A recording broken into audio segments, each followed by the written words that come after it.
দর্শক, হঠাৎ করেই যেই উত্তেজনা তৈরি হয়েছে সেটি হচ্ছে শেখ হাসিনার ভাষণকে ঘিরে, এবং তারপর পরই অনলাইন অ্যাক্টিভিস্টরা বেশ সোচ্চার হয়েছে। পিনাকি ভট্টাচার্য স্ট্যাটাস দিয়েছেন, তিনি ফ্রান্সে বসবাস করেন। শুধু তাই না, অন্তত দুজন উপদেষ্টা ঘোষণা দিয়েছেন।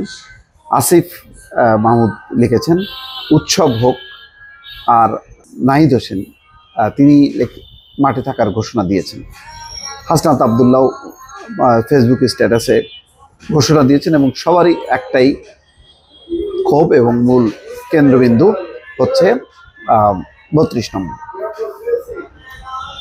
ইতিমধ্যে অনলাইন পত্রিকাগুলোতে সেই খবরগুলো আসছে যে আওয়ামী বিরোধী স্লোগানে উত্তাল ধানমন্ডি 32 নম্বর। তার আগে পিনাকি ভট্টাচার্য যে স্ট্যাটাস দিয়েছেন, বলছেন যে শেখ হাসিনার পৈতৃক বাড়ি ধানমন্ডি 32 নম্বর মানুষকে যাওয়ার আহ্বান জানিয়েছেন বিশিষ্ট অনলাইন অ্যাক্টিভিস্ট এবং ব্লগার পিনাকি ভট্টাচার্য।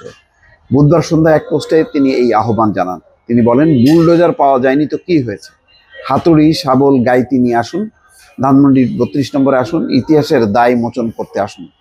পিনাকি বলেন, ফ্যাসিবাদের আতুল ঘর নিশ্চিহ্ন করতে আসুন, গান গাইতে গাইতে আসুন, স্লোগান দিতে দিতে আসুন, সন্তানের হাত ধরে আসুন, প্রেমিক প্রেমিকাকে সাথে নিয়ে আসুন, মুখে হাসি আর বুকে প্রতিরোধের আগুন নিয়ে আসুন, ফ্যাসিবাদের ধ্বংসস্তূপের উপর ছাত্র জনতার বিজয় নিশান উড়াতে আসুন।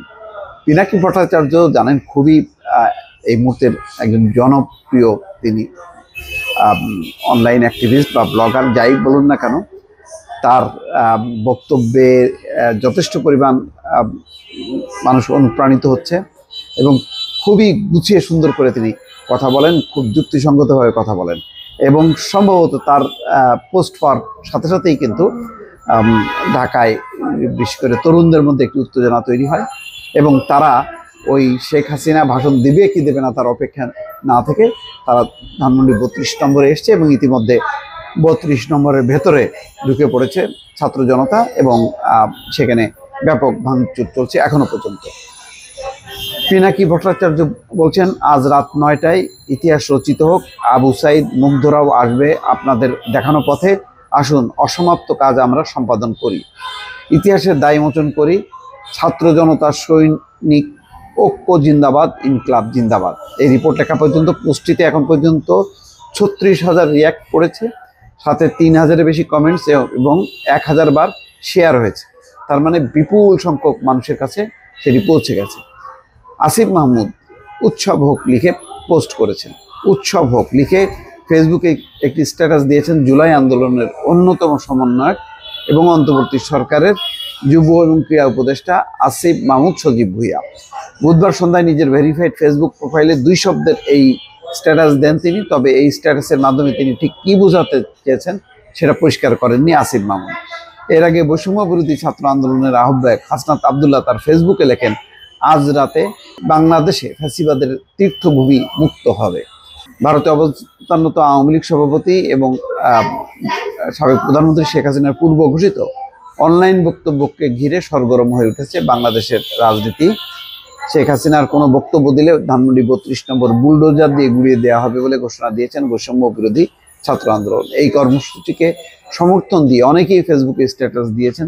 কেউ লিখেছেন, থাকবে না ফ্যাসিবাদের আতুল ঘর, 32 নম্বর থাকবে না। এরপর মাঠে থাকার ঘোষণা দিয়েছেন নাহিদ ইসলাম।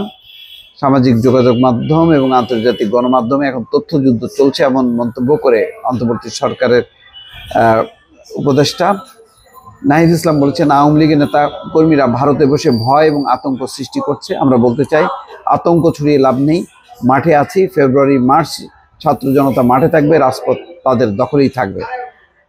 আওয়ামী বিরোধী স্লোগানে উত্তাল ধানমন্ডি 32। এখানে এখনকার চিত্র আসলে সেটাই। আপনাদের সামনে যখন কথা বলছি ঠিক রাত 9টা বাজতে 2 মিনিট বাকি, রাত 9টায় শেখ হাসিনার ভাষণ দেওয়ার কথা। এখানে ইতিমধ্যে অনলাইনে স্লোগানে যে রিপোর্ট এসছে যে উত্তাল হয়ে উঠছে দিল্লি বসে শেখ হাসিনা ফ্যাসিস্ট বাংলাদেশ বিরোধী অপতৎপরতার প্রতিবাদ, 24-এর বিপ্লবী ছাত্র জনতার বিক্ষুব্ধ অবস্থান।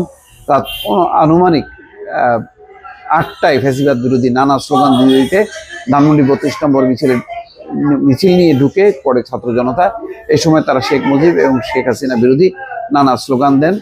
তাদের স্লোগান দিতে শোনা যায়, মুজিববাদের আস্তানা গুড়িয়ে দাও গুড়িয়ে দাও, বাকশালীদের আস্তানা এদেশে হবে না, ফ্যাসিবাদের আস্তানা ভেঙে দাও গুড়িয়ে দাও। এই পরিস্থিতি চলছে এখন পর্যন্ত। দর্শক ভালো থাকবেন, আল্লাহ হাফেজ।